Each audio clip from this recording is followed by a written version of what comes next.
Body worn camera ಸೇರಿದಂತೆ ಇನ್ನಿತರ ಅತ್ಯಾಧುನಿಕ ಭದ್ರತಾ ತಪಾಸಣಾ ಉಪಕರಣಗಳನ್ನು 20 ಕೋಟಿ ರೂಗಳ ವೆಚ್ಚದಲ್ಲಿ ಒದಗಿಸಲಾಗುವುದು. ಬೆಂಗಳೂರಿನ ಕೇಂದ್ರ ಕಾರಾಗೃಹದಲ್ಲಿ ಮಾದಕ ದ್ರವ್ಯ ವ್ಯಸನ ಮುಕ್ತ ಕೇಂದ್ರವನ್ನು ಸ್ಥಾಪಿಸಲಾಗುವುದು. ಸಾರಿಗೆ ಮಹಿಳಾ ಸಬಲೀಕರಣದ ಸದುದ್ದೇಶದಿಂದ ಜಾರಿಗೆ ತರಲಾಗಿರುವ ಸರ್ಕಾರದ ಮಹತ್ವಾಕಾಂಕ್ಷಿ ಶಕ್ತಿ ಯೋಜನೆಯಡಿ ಪ್ರಯೋಜನ ಪಡೆಯುತ್ತಿರುವ ಮಹಿಳಾ ಪ್ರಯಾಣಿಕರ ಸಂಖ್ಯೆ ದಿನದಿನಕ್ಕೆ ಏರಿಕೆಯಾಗುತ್ತಿದ್ದು, ಇದುವರೆಗೆ 684 ಕೋಟಿ ಟ್ರಿಪ್ಗಳಲ್ಲಿ ಮಹಿಳಾ ಫಲಾನುಭವಿಗಳು ಪ್ರಯಾಣ ಸೌಲಭ್ಯ ಪಡೆದಿರುತ್ತಾರೆ. ಈ ಯೋಜನೆಯ ಅನುಷ್ಠಾನಕ್ಕಾಗಿ 26-27ನೇ ಸಾಲಿಗೆ 5,300 ಕೋಟಿ ರೂಗಳನ್ನು ಒದಗಿಸಲಾಗುವುದು.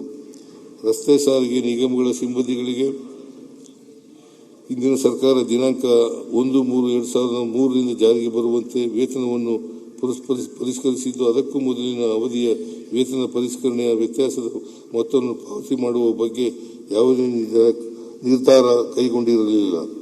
ಸದರಿ ಅವಧಿಯ ವೇತನ ಪರಿಷ್ಕರಣೆ ಬಾಕಿ ಬೇಡಿಕೆಯನ್ನು ಸಹಾನುಭೂತಿಯಿಂದ ಪರಿಶೀಲಿಸಿ ದಿನಾಂಕ 1/1/2021ರಿಂದ 28/2/2023 ವೇತನದ ಬಾಕಿಯನ್ನು ಪಾವತಿಸಲು ಹಾಗೂ ದಿನಾಂಕ 1/4/2025ರಿಂದ ಜಾರಿಗೆ ಬರುವಂತೆ ವೇತನವನ್ನು ಪರಿಷ್ಕರಿಸಲು ನಮ್ಮ ಸರ್ಕಾರ ನಿಶ್ಚಯಿಸಿರುತ್ತದೆ. ವೇತನ ಬಾಕಿ ಪಾವತಿಗಾಗಿ 1,271 ಕೋಟಿ ರೂಗಳನ್ನು ಒದಗಿಸಲಾಗುವುದು. ರಾಜ್ಯ ರಸ್ತೆ ಇವತ್ತಿನ ದಾಖಲೆಯ 17ನೇ ಬಜೆಟ್ ಸಿದ್ದರಾಮಯ್ಯ ಏನು ಮಂಡಿಸಿದ್ದಾರೆ, ಈ ಬಗ್ಗೆ ಮಾತನಾಡೋದಕ್ಕೆ ನಮ್ಮ ಜೊತೆ ಕುಣಿಗಲ್ ರಂಗನಾಥ್, ಶಾಸಕ ಕುಣಿಗಲ್ ರಂಗನಾಥ್ ಅವರು ಲೈವ್ ಕನೆಕ್ಟ್ ಇದ್ದಾರೆ. ಅವ್ರ ಹತ್ರ ಹೋಗೋಣ, ಅವ್ರ ಅಭಿಪ್ರಾಯ ಏನು ಅಂತ ಕೇಳೋಣ. ಕುಣಿಗಲ್ ರಂಗನಾಥ್ ಅವರೇ ನಮಸ್ಕಾರ. ಕೇಳಿಸ್ತಾ ಇದೆಯಾ ಕುಣಿಗಲ್ ರಂಗನಾಥ್ ಅವರೇ?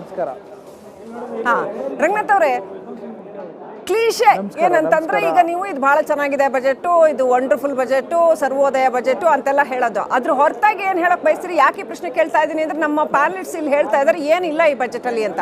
ಎಸ್ಪೆಷಲಿ MSME ಸೆಕ್ಟರ್ಗಂತೂ ಏನೂ ಇಲ್ಲ. ಗಟ್ಟಿತನದ ದೂರಗಾಮಿ ಯೋಜನೆಗಳು, ದೊಡ್ಡ ದೊಡ್ಡ ಯೋಜನೆಗಳು ಏನೂ ಇಲ್ಲ. ಸುಮ್ಮನೆ ಎಲ್ಲದಕ್ಕೂ ಮೂಗಿಗೆ ತುಪ್ಪ ಒರೆಸ್ಕೊಂಡು ಬಂದಿದ್ದಾರೆ ಅಂತ ಏನ್ ಹೇಳಕ್ ಬಯಸ್ತೀರಿ ಸರ್? ಮೊದಲನೇದಾಗಿ ಸಿದ್ದರಾಮಯ್ಯ ಸಾಹೇಬರು ದೀರ್ಘವಾಗಿ 17ನೇ ಆಯವ್ಯಯವನ್ನು ಇವತ್ತು ಮಂಡಿಸಿದ್ದಾರೆ. ಎರಡನೇದು, ವಿರೋಧ ಪಕ್ಷದವರು ಭಾಳಷ್ಟು ಹೇಳ್ತಿದ್ರು ಏನಂತ, ಈ ಬಜೆಟಲ್ಲಿ ದುಡ್ಡಿರಲ್ಲ, ಅವರು ಗ್ಯಾರಂಟಿ ಸ್ಕೀಮ್ಗಳಲ್ಲಿ ಮುಂದುವರ್ಸಲ್ಲ ಅಂತ. ಪಂಚ ಗ್ಯಾರಂಟಿ ಸ್ಕೀಮ್ಗಳು, ಗೃಹಲಕ್ಷ್ಮಿಯಿಂದ ಹಿಡಿದು, ಗೃಹ ಜ್ಯೋತಿಯಿಂದ ಹಿಡಿದು, ಅಕ್ಕಿಯಿಂದ ಹಿಡಿದು, ಫ್ರೀ ಬಸ್ಸಿಂದ ಹಿಡಿದು, ಯುವ ನಿಧಿಯಿಂದ ಹಿಡಿದು ಎಲ್ಲ ಕಾರ್ಯಕ್ರಮಗಳನ್ನು ರಕ್ಷಣೆ ಮಾಡ್ಕೊಂಡು ಬಂದಿದ್ದಾರೆ. ಏನು ಸುಮಾರು 1,24,00,000 ಮನೆ ಯಜಮಾನಿ ಸುಮಾರು 2,000 ರೂಪಾಯಿ ಕೊಡೋಂಥ ಗೃಹಲಕ್ಷ್ಮಿಗೆ 65,000 ಕೋಟಿ ಎತ್ತಿಕ್ಕಿದ್ದಾರೆ. ಗೃಹ ಜ್ಯೋತಿಗೆ 16,000 ಕೋಟಿ ಎತ್ತಿದ್ದಾರೆ. ಮತ್ತು ವಿಶೇಷವಾಗಿ ಏನು 10 kg ಅಕ್ಕಿ ಕೊಡ್ತಾ ಇರೋಂಥದ್ರಲ್ಲಿ 5 kg ಅಕ್ಕಿ ಬದಲಾಗಿ ಇಂದಿರಾ ಗಾಂಧಿ ಫುಡ್ ಕಿಟ್ ಅಂತ ಮಾಡಿ 1 kg ಸಕ್ಕರೆ, 1 kg 1 ಲೀಟ್ರ್ ಆಯಿಲು, ಉಪ್ಪು ಮತ್ತು ತೂರ್ ದಾಲ್ ಇದನ್ನು ಕೊಡಬೇಕು ಅಂತ ಏನು ನಿರ್ಧಾರ ಮಾಡಿದ್ದಾರೆ, ಕ್ರಾಂತಿಕಾರ್ಯವಾದಂಥ ನಿರ್ಧಾರ ಅಂತ ಹೇಳಲಿಕ್ಕೆ ಇಚ್ಛೆಪಡ್ತೇನೆ. ಅದ್ರ ಜೊತೆ PWD ಇಲಾಖೆಯಲ್ಲಿ ಎಲ್ಲ ಗ್ರಾಮಾಂತರ ಪ್ರದೇಶಕ್ಕೂ ಇಂಟರ್ಫಿಯರ್ ಇನ್ ಬಿಟ್ವೀನ್ ನೀವು ಅಕ್ಕಿ ಸಕ್ಕರೆ ಬಗ್ಗೆ ಹೇಳಿದ್ರೆ ಒಳ್ಳೆ ವಿಚಾರ. ಇಂದಿರಾ ಕ್ಯಾಂಟೀನ್ಗಳನ್ನ ರಾಜ್ಯದ ತುಂಬ ಯಾಕಂಗೆ ಹಾಳ್ಬಿಟ್ಟಿದ್ದೀರಾ ಸರ್? ಜನರ ದುಡ್ಡು ವೇಸ್ಟ್ ಅಲ್ವಾ? ಎಲ್ಲ ಕಡೆ ನೀವು ರಿಪಬ್ಲಿಕ್ ಕನ್ನಡ ನೋಡ್ತಾ ಇದ್ರೆ ದಿನ ಒಂದೊಂದು ಕಡೆ ಇಂದಿರಾ ಕ್ಯಾಂಟೀನ್ ನೀವು ಹಾಳ್ಬಿಟ್ಟಿರೋದು ನಾವು ರಿಪೋರ್ಟ್ ಮಾಡ್ತಾ ಇದ್ದೀವಿ. ಯಾಕಂಗೆ ಹಾಳ್ಬಿಟ್ಟಿದ್ದೀರಾ ಅಂತ? ಇಲ್ಲ, ಹಾಳು ಮಾಡಿಲ್ಲ, ನಮ್ಮಲ್ಲೆಲ್ಲ ನಡೀತಾ ಇದೆ. ಕುಣಿಗಲಲ್ಲಿ ಕೆಲವು ಕಡೆ ನಿರ್ವಹಣಾ ವ್ಯವಸ್ಥೆ ಅಲ್ಲಲ್ಲಿ ಸ್ಥಳೀಕವಾಗಿ ಕೊಟ್ಟಿರೋಂಥದ್ರಲ್ಲಿ ಎಲ್ಲೋ ಒಂದು ಕಡೆ ತೊಂದರೆ ಆಗಿರೋಂಥದ್ದು ನೋಡಿದ್ದೇವೆ. ಅದು ಸರಿಪಡಿಸೋಣ. ಯಾವುದೇ ಒಂದು ಸಿಸ್ಟಮು ಒಂದು ಇಂಪ್ಲಿಮೆಂಟ್ ಆದಾಗ ಎಕ್ಸಿಕ್ಯೂಷನ್ಸ್ಗಳಲ್ಲಿ ಸಣ್ಣ ಪುಟ್ಟ ಲೋಪದೋಷಗಳು ಇದ್ದೇ ಇರುತ್ತೆ, ಅದನ್ನು ಮಾಡೋಣ. ಈಗ ಬರೋ ಬಜೆಟಲ್ಲಿ ಏನು RDPR ಅಲ್ಲಿ ಪಥ ಇವತ್ತು ಎಂಥ ಪ್ರತಿಯೊಂದು ತಾಲೂಕಿಗೂ ವಿಶೇಷವಾದಂಥ ಕೊಡುಗೆ ಇವತ್ತು 29 ಕಿಲೋಮೀಟ್ರು ಪ್ರಗತಿ ಪಥವನ್ನು ಮಾಡಿಕೊಟ್ಟಿದ್ದಾರೆ. PWDಲಿ ಪ್ರತಿಯೊಂದು ಗ್ರಾಮಕ್ಕೂ ZP ಮತ್ತು MDR ರೋಡ್ಸು ಅದರಲ್ಲಿ ಕೊಡಬೇಕು ಅಂತೇಳಿ RDPR ಮತ್ತು PWD ಇದು ಮಾಡಿಕೊಟ್ಟಿದ್ದಾರೆ. ಅದ್ರ ಜೊತೆಗೆ ವಿಶೇಷವಾಗಿ ನನಗೆ ಬೆಂಗಳೂರು ಬಗ್ಗೆ ಭಾಳಷ್ಟು ಆಲೋಚನೆ ಇದ್ದಂಥ ಒಂದು ಮನಸ್ಸಲ್ಲಿ ಅದರಲ್ಲಿ ಎಲಿವೇಟೆಡ್ ಕಾರಿಡಾರು ಮತ್ತು ಟನಲ್ ರೋಡು ಮತ್ತು ತುಮಕೂರಿಂದ ಬರೋರಿಗೆ ನಾವು ಹೊಸೂರಿಗೆ ಹೋಗೋಕ್ಕಾಗ್ತಿರ್ಲಿಲ್ಲ. ಹೊಸೂರು ರೋಡ್ಗೆ ವಿಶೇಷವಾದಂಥ ಬಿಸ್ನೆಸ್ ಕಾರಿಡಾರ್ ರೋಡ್ ಮಾಡಿದ್ದಾರೆ. ಹಾಗೆಯೇ ಕೆ ಆರ್ ಪುರಮಿಂದ ಮೈಸೂರು ರೋಡ್ಗೆ 2ನೇ ಬಿಸ್ನೆಸ್ ಕಾರಿಡಾರ್ ರೋಡ್ ಮಾಡಿದ್ದಾರೆ. ಸೊ ಹಾಗಾಗಿ ಇವತ್ತು ಮೆಟ್ರೋ 91 ಕಿಲೋಮೀಟ್ರು ಇದ್ದಂಥದ್ದು ಇವಾಗ 41 ಕಿಲೋಮೀಟ್ರ್ ಆ್ಯಡ್ ಮಾಡಿದ್ದಾರೆ. ನಾವು ಕೆಲವನ್ನ ಕೇಳಿದ್ದು, ನಾನು ಕುಣಿಗಲ್ ತಾಲೂಕಿಗೆ ಮೆಡಿಕಲ್ ಕಾಲೇಜ್ ಕೇಳಿದ್ದೆ, ನಮ್ಮ ಕುಣಿಗಲ್ ಕಾಲೇಜ್ಗೆ BMTC ಕೇಳಿದ್ದೆ, BMTC ಮಾಡಿಕೊಟ್ಟಿದ್ದೀನಿ ಅಂತ ಹೇಳಿದರೆ ಬಜೆಟಲ್ಲಿ ಬಂದಿಲ್ಲ.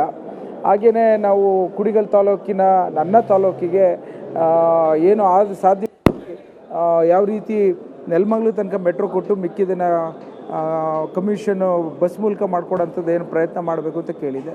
ಅದ್ರ ಬಗ್ಗೆ ಪ್ರಸ್ತಾಪ ಇಲ್ಲ. ಮುಂದಿನ ಇವು ವಿಶೇಷವಾಗಿ ಇರಿಗೇಷನ್ಸಲ್ಲಿ ಮತ್ತು ನಮಗೆ ಮೊನ್ನೆ ನಡೆದಂಥ ಕ್ಯಾಬಿನೆಟಲ್ಲಿ ಕೊತ್ಗೆರೆಯ ನನ್ನ ತಾಲೂಕಿನ 34 ಕೋಟಿ ರೂಪಾಯಿ ಅನುದಾನವನ್ನು ಬಿಡುಗಡೆ ಮಾಡಿಸ್ಕೊಟ್ಟಿದ್ದಾರೆ. ಸೊ ಹಾಗಾಗಿ ನನಗೆ ಬಜೆಟಲ್ಲಿ ಬರೆದಿದ್ರು ನನ್ನ ತಾಲೂಕಿಗೆ ಯಾವ ರೀತಿ ರಕ್ಷಣೆ ಕೊಡಬೇಕು ನಮ್ಮ ಸರ್ಕಾರ ಮಾಡಿದೆ ಇಚ್ಛೆ ಪಡ್ತೇನೆ. ಎಲ್ಲೋ ಒಂದ್ ಕಡೆ ಡಿ ಕೆ ಶಿವಕುಮಾರ್ ಅವರ ಆಪ್ತ ಶಾಸಕರನ್ನು ಕೂಡ ಎಲ್ಲರನ್ನು ಸಮಾಧಾನ ಪಡಿಸೋ ಕೆಲಸ ಆಗಿದೆ ಅಂತ ಹೇಳ್ತೀರಾ? ಅನುದಾನಗಳನ್ನ ಕೊಡೋದ್ರ ಮುಖಾಂತರ ಇಲ್ಲ, ಆ ಥರ ಅಲ್ಲ. ಕಾಂಗ್ರೆಸ್ ಪಕ್ಷ ಒಂದೇ ಅಲ್ಲ, ಎಲ್ಲ ಶಾಸಕರಿಗೂ ಸರ್ವ ಧರ್ಮದ ಸಮಕಾಲೀನ ಪ್ರತಿಯೊಂದು ತಾಲೂಕಿಗೂ ಯಾವ ರೀತಿ ಸಮಬಾಳ್ವೆಯಲ್ಲಿ ಕುವೆಂಪು ಅವರು ಹೇಳಿದಂತೆ ಸಮಚಿತ್ತ ಮಾಡಿದ್ದಾರೆ ಅಂತ ಅನಿಸುತ್ತೆ ಈ ಒಂದು ಬಜೆಟ್. ಕರೆಕ್ಟ್. ಇನ್ನೂ ಜಾಸ್ತಿ ಮಾತಾಡಿದ್ರೆ ನಿಮಗೆ ತೊಂದರೆ ಆಗುತ್ತೆ. ಥ್ಯಾಂಕ್ ಯು ಕುಣಿಗಲ್ ರಂಗನಾಥ್ ಅವರೇ, ಮಾತನಾಡಿದ್ದಕ್ಕೆ ರಿಪಬ್ಲಿಕ್ ಕನ್ನಡಕ್ಕೆ ಸ್ಪಂದಿಸಿದ್ದೀರಾ. Thank you. ನಾನು ಒಂದು ಇದಾಗಿಲ್ಲ. Yes, please continue your response. ಇವತ್ತು ಏನು ಸಿದ್ದರಾಮಯ್ಯನವ್ರು ಬಜೆಟ್ ಮಾಡ್ತಾ ಇದ್ದಾರೆ, ನಾವು ಹಳೆ ಬಜೆಟ್ ನೋಡ್ತಾ ಇಲ್ಲ, ಎಲ್ಲ ಹೊಸ ಬಜೆಟ್ ನೋಡ್ತಾ ಇದ್ದೀವಿ. ಹಳೆ ಬಜೆಟಲ್ಲಿ ಏನು ಹೇಳಿದ್ರು, 4,09,000 ಕೋಟಿ ನಾವು ಖರ್ಚು ಮಾಡ್ತೀವಿ ಅಂತ. ಖರ್ಚು ಮಾಡಿರೋದು ಎಷ್ಟು? ಇರ್ದು ಎಕ್ಸ್ಪೆನ್ಸ್ ತೆಗೆದ್ರೆ ರೆವಿನ್ಯೂ ಬಜೆಟಲ್ಲಿ 3,80,000 ಕೋಟಿಲಿ ಖರ್ಚು ಮಾಡಿರೋದು ಕೇವಲ 2.5 ಲಕ್ಷ ಕೋಟಿ ಮಾತ್ರ. ಅಲ್ಲಿಗೆ 65% ಅಷ್ಟೇ ಸಿದ್ದರಾಮಯ್ಯನವ್ರು ಖರ್ಚು ಮಾಡಿರೋದು. ಅಲ್ಲಿಗೆ ಇದು ವಿಶ್ವ ಸುಳ್ಳುಗಾರರ ದಿನ ಅಂತ ಕರಿಬೇಕು ಬಜೆಟ್ ದಿವಸನ. ಯಾಕಂದ್ರೆ ಇವ್ರು ಹೇಳಿದ್ದು 4,09,000 ಕೋಟಿ ಖರ್ಚು ಮಾಡಿರೋದು 2.5 ಲಕ್ಷ ಕೋಟಿ. ಅದರಲ್ಲಿ ಮುಖ್ಯವಾಗಿ ಇವರು ಏನು ಕೆಪೆಕ್ಸು ಇನ್ವೆಸ್ಟ್ಮೆಂಟ್ ಹೇಳಿದ್ದು 71,000 ಕೋಟಿ, ಅದರಲ್ಲಿ ಖರ್ಚು ಮಾಡಿರೋದು ಕೇವಲ 32,000 ಕೋಟಿ, 46% ಅಷ್ಟೇ ಖರ್ಚು ಮಾಡಿರೋದು ಲಾಸ್ಟ್ ಇಯರು. ಇನ್ನು ಇರಿಗೇಷನ್ ತಗೊಂಡ್ರೆ ಇವ್ರು ಹೇಳಿದ್ದು 18,000 ಕೋಟಿ ಖರ್ಚು ಮಾಡ್ತೀವಿ ಅಂತ, ಖರ್ಚು ಮಾಡಿರೋ ಕೇವಲ 8,000 ಕೋಟಿ. ಅಂದರೆ ಎಲ್ಲ ಹಂತದಲ್ಲೂ ಮತ್ತೆ ಇವ್ರಿಗೆ ರಾಜಸ್ವ ಯಾಕೆ ಕೊರತೆ ಆಯಿತು ಲಾಸ್ಟ್ ಇಯರು ಅದನ್ನು ಹೇಳ್ಬಿಡ್ತೀನಿ. ಯಾಕಂದ್ರೆ ರಾಜ್ಯದಲ್ಲಿ ಭ್ರಷ್ಟಾಚಾರ 77% ಇನ್ಕ್ರೀಸ್ ಆಗಿದೆ. ಎಲ್ಲೂ ರಾಜಸ್ವ ಕೊರತೆ ಆಗ್ತಾ ಇರೋದು ಒಂದೇ, ಇವ್ರಿಗೆ ರಾಜಸ್ವ ಸಿಗ್ತಾ ಇರೋದು ಒಂದೇ ಕಡೆ. ಎಲ್ಲಿ ಲಂಚ ಇಲ್ಲದೆ ಕೆಲಸ ಆಗೋದಂದ್ರೆ ಬಾರಲ್ಲಿ ಮಾತ್ರ.